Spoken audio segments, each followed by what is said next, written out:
Welcome to All Pro Football Data. My name is Jim Coburn, and today's episode we're talking about the Dallas Cowboys 2024 NFL Draft Class based on data. So we're going to be looking at production, athleticism, and other statistical factors to see how well the Dallas Cowboys did in this particular draft class. Uh, Stay tuned until the end of the video where we reveal what the final grade is for the Cowboys. But before we do that, we have to learn a couple things. So for new viewers, Cowboy fans who might be checking out this video, you never know. When you check out this data here, so draft pick approximate value. What is that? Well, it's the average value for the selection that you had. It's one way that I evaluate draft classes, okay? When you look at the value pick range, so this is the average AV for picks between 1 through 5, 6 through 10, so on and so forth.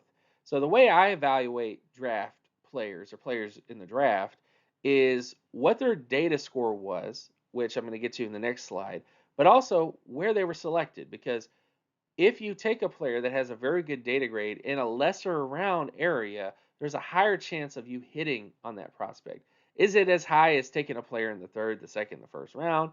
No. Are there other factors to consider in terms of player evaluation? Absolutely.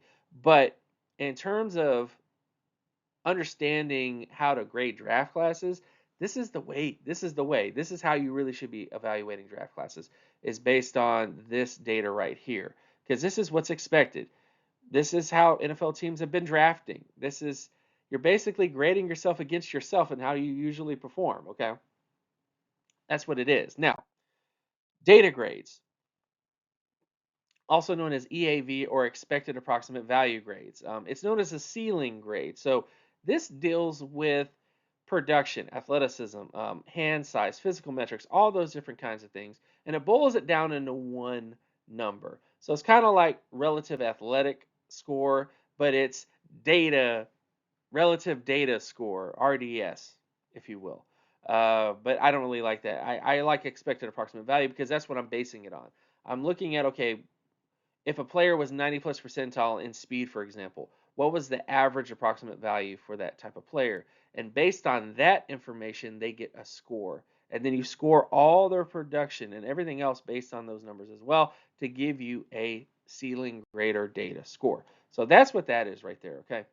Now, limiting factors. These are some of the things that can affect data grade. So again, probability is not certainty, but there are things that can affect it. So one of the things is the coaching of a team can affect the development or lack of development of a prospect. If a prospect goes to a team that knows how to develop players, there's probably a higher chance of them making it. There isn't, typically the teams like the Baltimore Ravens or the Kansas City Chiefs. Everybody says, "Oh, those people are great at drafting." Sometimes, yeah, they are good at drafting, but they also are good at developing prospects. And that's something I think that doesn't get talked about enough is the coaching aspect of it. Having good coaches can help your team out tremendously. And I think that definitely is something that might be in short supply on certain teams. Now, injuries can also affect things. The publicity of a media market can influence things. Psychological and mental makeup can affect NFL outcomes, as well as substitution bias, which allows for the possibility that coaches switch from a higher costing prospect to a lower costing prospect, but lower quality because of that particular, they don't want to pay the man essentially. So um, lots of teams do this. They do this every year. I'm not going to go into every team that does this, but that can also affect things because you might have somebody who's starting who probably shouldn't be starting, but they don't have anybody else and they drafted them because they knew that they weren't going to be the best player, but they had to save money somewhere. So you're going to have those situations that happen, which are going to affect the numbers to where they're not 100% perfect in terms of valuation. Now, Dallas's needs. So this shows all the players on Dallas right now that are ranked number one on the depth chart, pre-draft. Okay, so NFL positional value. This takes a look at what the AV scores are for how they actually perform. So this isn't looking at their data grades. This is looking at how they actually performed. And on the right side is their data grade. So this is what they got pre-draft before they even came into the NFL. This is what their data grade was. So you can kind of see that on the right side. And then, of course, you have their age Anything in the red area is a concern. Is a player that you probably should get a replacement for because they're entering into a range of possibilities where they're going to decline. And then EFF is just efficiency scores. That's a different thing. I don't really want to get into all that. But bottom line is, these are the Dallas Cowboys' needs. Offensively, they need running back help. They need wide receiver help, and they need offensive line help. Those are the biggest needs on offense that I could see based on the AV data that I did for the current roster as it sits right now. Defensively, they need safety help, they need cornerback help, and they need linebacker help. Those are big needs that they need right now as well in terms of their overall data that they were able to show. Now, when you get to the biggest factors in final grades, did they meet their roster needs? That's one thing that I really focus on in terms of grades is, did they meet their needs? Did they draft prospects to fill their needs? Secondly, did they draft good prospects? Because if you draft a running back, but that running back is not good, uh, it doesn't matter who you draft. You're going to have to draft another one in the next year. So, did they draft good prospects? I define good prospects as prospects that have at least 70 or higher in terms of their data grade, because the vast majority of NFL starters scored 70 or higher in their data grade. So, that's what I'm looking for. NFL teams might be looking for something different. They might be looking for a backup or rotational guy, but that's their business. My business is finding players that are going to be long term starters. I think that's the most important and most valuable position in the NFL. That's what I'm looking for. I'm not looking for players that are just going to be side pieces, so to speak, in the NFL. Now, did they draft prospects that have the data potential to outperform their draft status? Absolutely. That's another thing I look at, which is, if you're going to take a guy in the fourth, the fifth, the sixth, the seventh round, rounds where the likelihood of success is very low, typically those players had above average data grades. Vast majority of them did. Now, it wasn't that they had like 90 percentile. Some of them had 70 percentile. Some of them had 80. Some of them had 90. But the vast majority of players that outperformed their draft status had above average or significantly above average data grades. So if you draft a prospect, for example, that has a 40 percentile or 30 percentile data grade in the seventh round, you're wasting your time, because the chances of that pick making it in the NFL level in the seventh round is already hard enough. And then you're just adding more issues on top of it with the data grade, which significantly drops them down even more. So don't do that, okay? But that's how I draft grades. I look at all those factors in terms of evaluation. So these are all the questions that data can give some answers to, and we'll start to answer those questions now. So first off, pick 29, Tyler Guyton, offensive tackle out of Oklahoma. His data grade or ceiling is 93.58 out of 100. His projected floor grade is 86.15, with a balanced grade of 89.87 out of 100. And pick AV is 86.87 out of 100. His overall pick grade would be a B for him. Taking a look at his athleticism traits, he did have great explosiveness, elite level explosiveness. He had above average speed, but it wasn't really elite. And then he had a very good flexibility score in the 81 percentile. He pretty much hits close to the Pro Bowl averages at the position. I would expect him to be a Pro Bowl tackle because he's playing for Dallas, and Dallas tackles typically get a little bit of a bump because everybody knows they got a good offensive line. Am I right, guys? But anyways, I like this pick. I think he fits their scheme very well. Is he Tyron Smith? No, but this is what you had available. So I do like the pick from that perspective, but I would give it a B. I think they could have done a little bit better, but it's okay. Let's keep on moving, all right? So next pick, Marshawn Nealon, edge from Western Michigan. His data grade or ceiling is 76. His projected floor grade is 59, and his balance grade is 67.50 out of 100. His AV for where he was selected is 73.36. I would give this overall grade a C.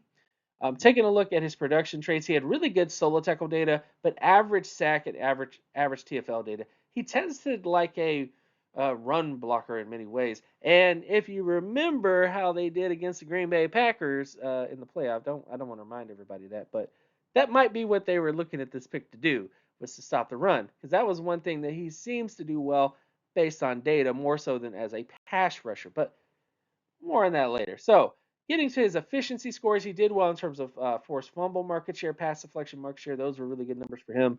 Athleticism wise, really good athlete. 88 percentile in terms of explosiveness, above average speed.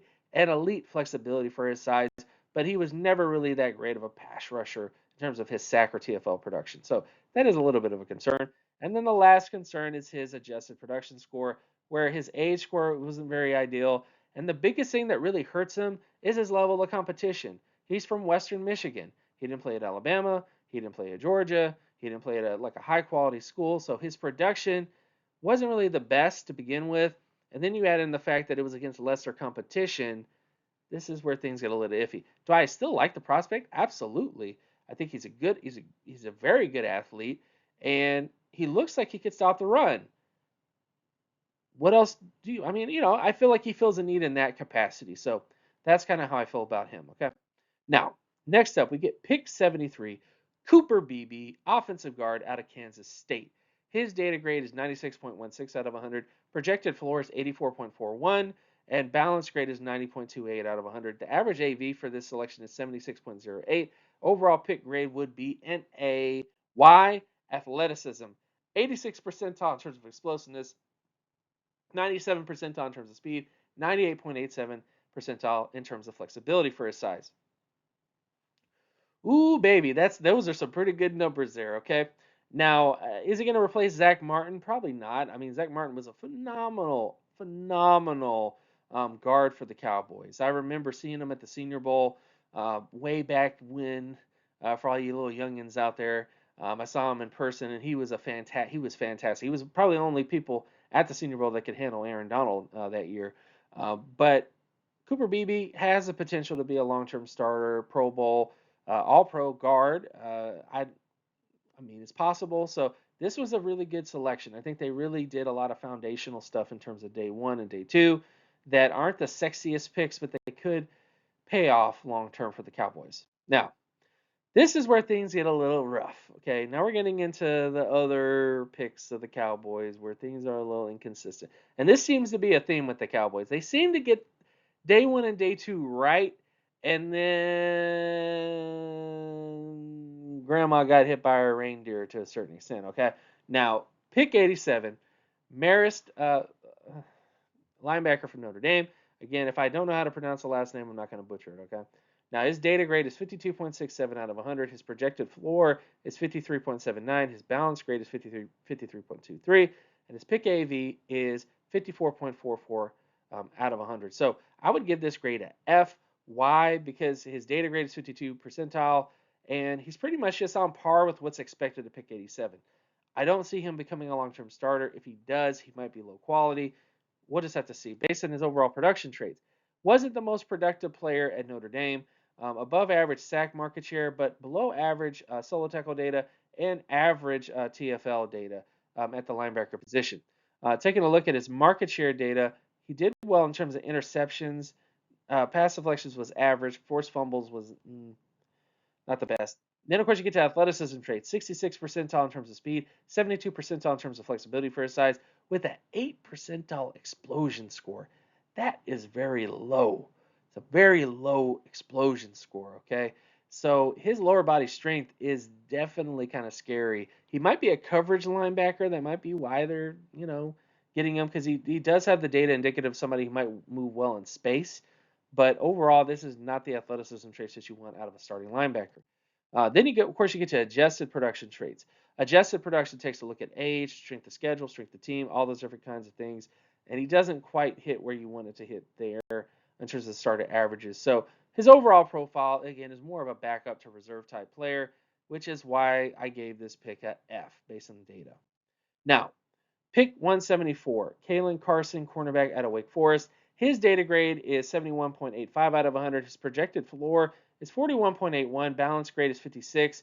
And his pick AV is 26.25, meaning most picks taken at 174 end up being 26 percentile NFL players, which is why I would give this a C. He has a 71 percentile data grade, which means he has starter potential. Taking a look at his production traits, he had great pass deflection data, below average solo tackle, below average interception production.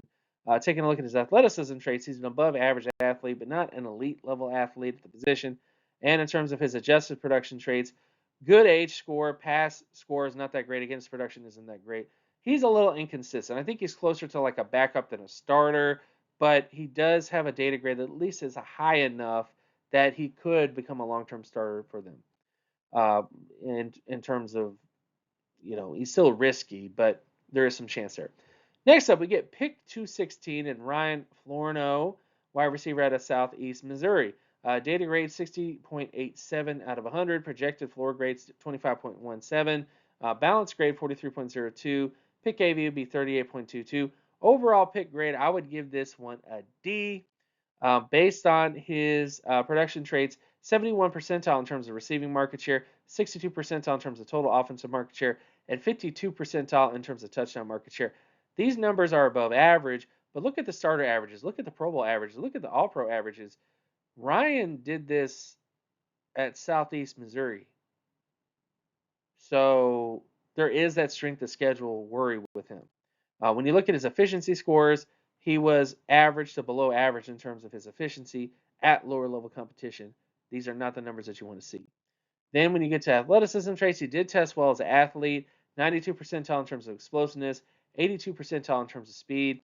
And then when you get to his adjusted production traits, age, he's very old, and his production for his level of competition severely lowers his chances of prospects. So he's a good athlete, but man, man, So that's my only concern. Could he surprise me? Absolutely. There might be something I might have missed in terms of my evaluation of him at the lower level division, but that is the concern with him. Then, of course, we get to pick 233 and Nathan Thomas, offensive tackle out of Louisiana. When you look at his data grade, he had 81.10 out of 100, projected floor grade 42 percentile, balanced grade is 61.56, and his AV is 0.39 out of 100. His overall pick grade would be a B. Taking a look at his offensive guard athleticism traits, good explosiveness, near elite speed, and above average flexibility for his size. So I really do like Nathan Thomas. Based on where he was drafted, he might not become anything, but this was a good pick for the Cowboys because he has the traits possible to become a starter, and they got him in a lower, round, if you will, in the 7th round. So good selection there. Then, of course, we get to the last pick for the Dallas Cowboys, and Justin Rogers, defensive tackle out of Auburn. His data grade is 5.13. His projected floor is 25.28. His balance grade is 15.29. And his average AV for where he's selected is 30.89 out of 100. I would give this an F. Now, based on his production traits, below average, solo tackle, sack, TFL data. Look at the All Pro, look at the Pro Bowl, look at everything. Not good production. Okay.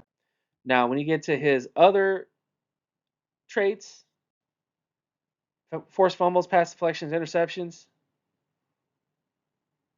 Uh-oh. Right? And then, of course, you get to athleticism traits, 39 percentile explosiveness, below average speed, and below average flexibility. And then you get to adjusted production traits, non existent. Justin Rogers, below average production, below average age, below average athleticism. Why would you draft him? So maybe there's something here. I don't know. But this is, you know, in terms of that. So now, final grade. I would give the Cowboys a D. Did they meet all their roster needs? Yes and no. Did they draft good prospects? Yes and no. Did they draft prospects that have the data potential to outperform the draft status? Yes and no. So the Cowboys were very inconsistent. They drafted players in premium rounds, which they could have done better. In terms of like Tyler Guyton, he's a good tackle. I understand the logic there with him. There's also a comfortability with him, because there is the Sooner kind of connection there a little bit with that, if you will. But he's a good prospect. But I think they might have done a little bit better if they kind of looked at some other options at the pick 27. The Cowboys had the 25th best draft class based on data. They found a handful of starters on the offensive line and on the edge. So this is kind of a foundational draft. It's not a sexy draft. They got players for the defensive line and the offense, which I think is definitely going to help them out. However, the bulk of the draft picks were filler. I mean, there was a lot of picks that you saw it yourself. You saw the data, like Justin Rogers in the last pick of the draft. So overall, that's how I felt about the draft based on data. Let me know in the comment section below. How do you believe the Dallas Cowboys did? Did you like it? Did you hate it? What would you grade it? And I would also like to thank you guys so much for watching. Check out the Patreon page at patreon.com/jcoburn, where you can find more information like this on there. You can also check out my dynasty rankings. So my quarterback, running back, and wide receiver dynasty rankings are on my Patreon page right now. Tight end is going to be coming up pretty soon, along with other positions. So definitely, definitely check that out, and it helps support the channel a lot when you do that. Only you can help this channel grow. Okay, so I want you guys to do that. All right, I want to start a little gym army. I want a gym army of gyms, if you will. So, anyways, got a little diabolical with that one. But yeah, also check out my X, formerly known as Twitter account. And I'll see you guys in the next episode. Peace.